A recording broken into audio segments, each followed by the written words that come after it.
98.5. Vous le savez, maintenant. Bon, parle-moi de ce Mathieu Bonnet, que je connais pas, là, mais qui quelqu'un qui a déjà une certaine réputation sur le web et qui pourrait se retrouver face à la justice. Tu vas le reconnaître, Paul, je l'ai déjà fait entendre ici à cette émission. Mathieu Bonnet, c'est un humoriste, un jeune humoriste qui s'est fait connaître sur le web avec ses pétages de coche épiques. Son genre, son style, là, c'est vraiment qu'il exagère pour faire rire. C'est une espèce de clown. Et sa vidéo la plus populaire sur les manifestations pendant le printemps érable a été vue plus de 350 000 fois sur YouTube. Ces clips, en tout cas des extraits de ces clips, ont souvent été présentés à la télé et à la radio. Pour comprendre le personnage, je vous fais entendre justement un extrait de cette vidéo sur les manifestations. Là, on va mettre quelque chose au clair, là. C'est bien cool, votre rassemblement. C'est bien cool que tout le monde se suive, là.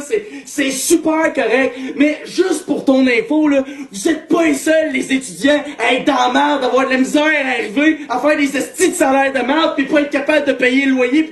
Bon, là, vous avez une idée du personnage. Il en a fait plusieurs des vidéos de ce genre sur toutes sortes de sujets d'actualité. Il tourne ça avec son téléphone cellulaire dans le sous-sol chez lui. Et pour souligner la fin de l'année 2012, il a fait une vidéo sur le top 10 des choses qui l'avaient énervé l'année dernière. Et dans cette rétrospective qui n'est plus disponible sur le web, et c'est pour ça que j'utilise le conditionnel parce que je ne l'ai pas vu, c'est ce qu'on m'a rapporté. Il aurait dit espérer qu'un tireur fou entre à l'Assemblée nationale et tire sur tous les politiciens corrompus avec un gun. Non. Et il s'en était également pris à la chanteuse Marie-Hélène Thibert dans cette vidéo. Lui aussi? Et effectivement, c'est pas son année, Marie-Hélène Thibert. Alors, ses propos, évidemment, ont déplu, notamment à Luc Lefebvre, qui est un candidat d'Option nationale, qui a lancé, vous savez, le site Québec Leaks. Alors, lui, il a porté plainte.